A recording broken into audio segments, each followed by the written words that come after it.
All right, so ladies and gentlemen, Minnesota Democrats who allowed a $9 billion fraud scandal to run wild enabled extreme left-wing protesters to take over entire neighborhoods, stalk ICE agents, and even allow those so-called protesters to storm a church during a worship service, have now been served grand jury subpoenas by the FBI. And I hope, ladies and gentlemen, that something actually comes of this, because the blatant lies and attacks from the left, fueled by dangerous rhetoric from Democrat leaders who have been complicit in what has taken place and can no longer be ignored. As always, smash that thumbs up button. That's the best way to let me know you love the content. Subscribe to the channel for more and share this video. That way more people see what's really going on. And John, before we get to that, I want to get to the breaking news we have just heard. The FBI has apparently just served subpoenas to several officials here in Minneapolis, including members of the office of Governor Tim Walz. We will bring you more information as we get it on those subpoenas. Meantime, the number of protesters out here at the federal building is diminishing every day, it seems. But the war of words between local officials and the Trump administration is only getting stronger. The latest flashpoint, as you mentioned, that protest at a St. Paul church on Sunday, during which several dozen protesters disrupted the service, screaming at members of the congregation and screaming anti-ICE slogans. In the meantime, the president himself is urging DHS to make a lot more of the number of criminals that are being arrested during Operation Metro Surge. The president saying on Truth Social, quote, "Show the numbers, names, and faces of the violent criminals and show them now. The people will start supporting the patriots of ICE instead of the highly paid troublemakers, anarchists, and agitators." Congresswoman Ilhan Omar said on X, quote, "Stop terrorizing people with your fake PR about criminals in Minneapolis, because the only people on the streets of Minneapolis you are arresting are law-abiding citizens." And local law enforcement officials held a press conference a short time ago in which they accused what they said was a small group of federal agents of merely stopping people through racial profiling. Since this Somali fraud scandal has gone national, Democrat leaders in Minnesota have been doing everything they can to distract the public from what's really going on. Because when you allow $9 billion in fraud to happen in your state and then announce that you won't be running for re-election, Tim Walz, the goal isn't transparency. The goal is a cover-up and creating a big enough distraction. So while Tim Walz and Democrats in Minnesota are spinning their narrative to the legacy media, here's the Trump administration setting the media straight on the actual work ICE has been doing, protecting many of the very people who are harassing them, something the legacy media wants to ignore. Let's get into it. Obama's ICE chief gets an award for 920,000 removals. Trump's ICE chief is called a Nazi. Same guy, Tom Hellman. So this is what the people are trying to protect, because all ICE wants to do is get them out of our country, bring them to prisons and jails and mental institutions from where they came. That's all they want to do. They're patriots, and they have to be abused by guys like Don Lemon, who's a loser, lightweight. I saw him the way he walked in that church. It was terrible. I have such respect for that pastor. He was so calm. He was so nice. He was just accosted. What they did in that church was horrible yesterday. People, vicious, many of them murderers. These are all out of Minnesota, just Minnesota. I say, why don't you talk about that more? Because people don't know. Do you want to live with these people? International murder. These are people that are living, they're apprehended and either put in jails in their country from where they came, and the countries respect us, and so they actually put them there. In the old days, they didn't respect our country. Biden wouldn't do this because he let them all in. You know, if you didn't have open border policies of Biden, none of this, all of the things that all of the time that we spend talking about Minnesota and everything else, most of them are coming from out of the country. And it's been caused by a previous administration. Look at this, one after one. Boy, these are rough characters.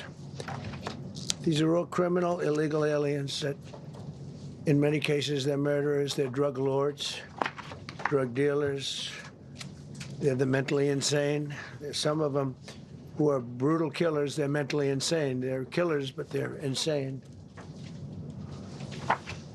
These are just in Minnesota, California. It's worse. In other states, it's worse. No, Minnesota, the crime is incredible. The financial crimes are incredible. And the problem is because of the agitators and insurrectionists, whatever you want, trouble. Sure. Again, our Border Patrol agents, ICE officers, and those allied federal law enforcement agencies are out there conducting Title VIII immigration, the Title VIII immigration mission. And I'll tell you, when you have a mayor and a police chief, O'Hara, that say call 911 when ICE or Border Patrol is in the neighborhood, and then they wonder why the 911 system is overwhelmed with superfluous calls superfluous calls for assistance when that is not true. So we're going to continue to be out in the community, and we're going to continue to conduct that mission, that legal, lawful Title VIII mission. And again, I've been out with my Border Patrol agents. Marcos is out constantly with his. Tim Walz and Democrats want to have it both ways. At a time when they were saying everything except for the one thing they should have been saying, which is let federal officers, let ICE agents do their job. Do not interfere, or else you will be held accountable by law. Instead of making that abundantly clear to all the residents of Minnesota, they decided to fan the flames of chaos and then pretend to be surprised when they got more chaos. And so now when this happens, they try to pretend they did nothing wrong, but it's all there. The blatant lie is so bad.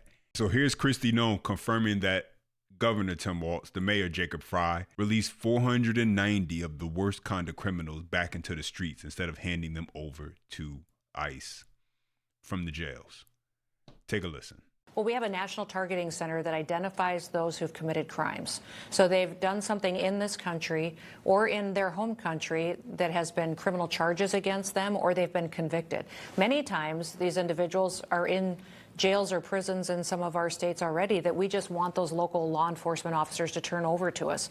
For example, one of the things we've asked Governor Walz for and Mayor Frey is to give us just the criminals you have in jail. They've released 490 murderers and rapists and drug traffickers onto their streets rather than just give them to us. And that's what I don't understand. Well, some of them, though, have multiple names. Yes. It was a big problem. And if you come in illegally, you don't necessarily have a Social Security card, you don't have a passport, there's no database back in your home country because it's a country we're not friendly with. Yeah, or they've lied on their paperwork to come in, and then they've overstayed and not shown up for their immigration court hearings. They've been notified, and then they've run into DUIs, other incidences. So what we're doing is targeting those who have committed criminal acts. But if we show up and we're going after a TDA member in an apartment, and they're in an apartment with 12 other people, we're going to ask those other people who they are, what their identity is, just like we would any other law enforcement operation. I think that's what people don't know, is that we're doing the same thing that law enforcement has done for years under this administration, the Biden administration, all of them. We haven't changed what we do in these types of situations. We ask everyone there who they are and why they're affiliated and surrounded by these criminals. And that's why you got to let these people do their job, because they don't know who they are actually interfering with and allowing the opportunity where they may be able to escape, where these ICE officers might not be able to find the individual who they are looking for. And that person gets to continue to roam free where they could actually harm someone else. And here's one of those so-called protesters who stormed into the church. Here he is making excuses now that DHS is charging him with punishable crimes. Take a listen. I mean, what we're seeing around this country is they're using their political influence to attack people that disagree with them. They're going to come at me with charges, and I'm not scared of that. There's no base for these charges. I did not block them from, their service. They welcomed us in. They never asked us to leave. The police never came in and removed us. So we didn't stop their service. In fact, people were still praying the entire time. The music was still playing the entire time. So, you know, Pam Bondi, you want to come and arrest me? You want to come and give me charges? So be it. And for all the people giving me death threats, threatening my life, kill me. Go ahead, kill me. Because you know what? As Fred Hampton said, you can kill the revolutionary, but you can't kill the revolution.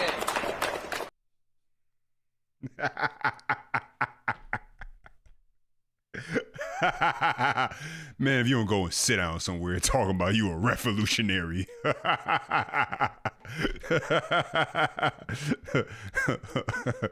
Sit down, man. I can't even take anybody like that seriously. I cannot. This is why it's hard not to believe that President Trump has a point where he says we need to bring back insane asylums and mental institutions. When you hear and see people like that who don't seem to have all their faculties in order, a couple eggs short of a dozen, if you get what I'm saying. But listen, let's get into this Greg Gutfeld clip before I say something else. Take a listen. What's really going on? Renee Good murder. Yes, because that is actually not the story here. The story is, the story is how you got here, and you won't admit that that is the reason why we're. This isn't about immigration. It isn't about ICE. It isn't about Trump. It is about suicidal empathy that is driven by a rescue fantasy.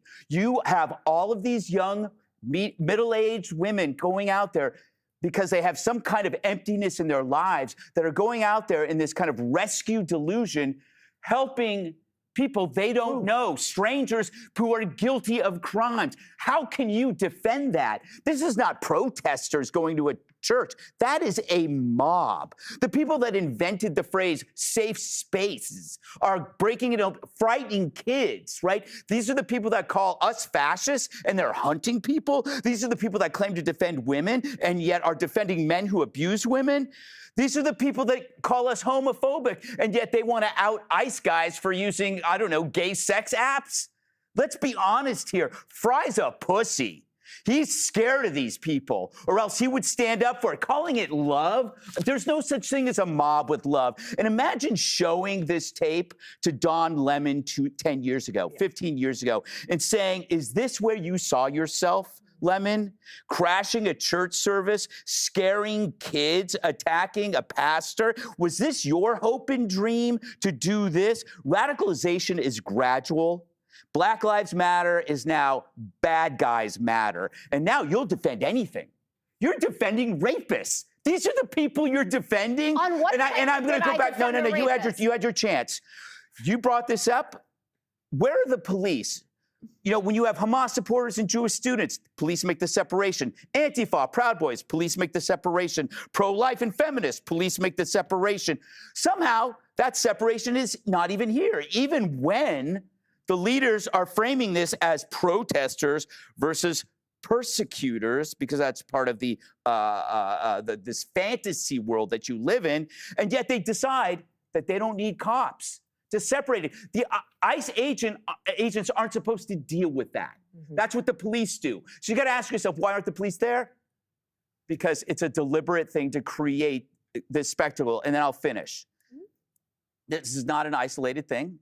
These rescue fantasies exist because the real power of women, which is in the roles of community, whether it's wife, mother, work, teaching, that stuff has been marginalized by our modern leftist culture that has to be replaced by activism. Your life is meaningless unless you're out there screaming in a cop's face. You have all these sad people out there in this liberation role playing, and you're egging it on. You should not be egging this on, Jessica. You know, we had this is a time for brave women.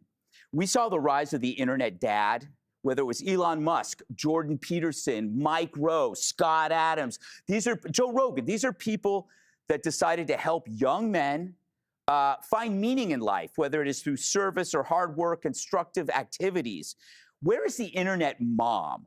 The women who step up and show younger women out of this spiritual dead end, because it is a spiritual dead end, and how apt it is that they end up in a church screaming at people. Mm-hmm. You know, this activism doesn't produce anything but suffering, because it replaces what is truly meaningful in people's lives. And that's what I meant about the backdrop. It is not about good. It is not about the police officer. It's about how we got here and why we've talked about this over and over again, whether it was George Floyd, whether it was ICE. It's all, whether it was the border guard with the whip, it's all the same. It's a desire to be part of this rescue fantasy because your life's so frickin' empty. You know, there used to be a time when it didn't matter what your political ideologies were when it came to protecting children, women, and communities. The one thing both sides had in common was this, very simple. People who harm others, commit violent crimes, are not the kind of people we want on the streets, because you don't want anyone else becoming a victim of that person's terror. Simple, right? That no longer exists. Now you have people who are literally following law enforcement around, blowing whistles, honking horns, using their vehicles to ram into them because of their political beliefs. But those are my thoughts. Now I want to hear from you. Drop your comments down below. Smash that thumbs up button. That lets me know that you love the video. Subscribe to the channel for more and share this video. That way more people see what's really going on.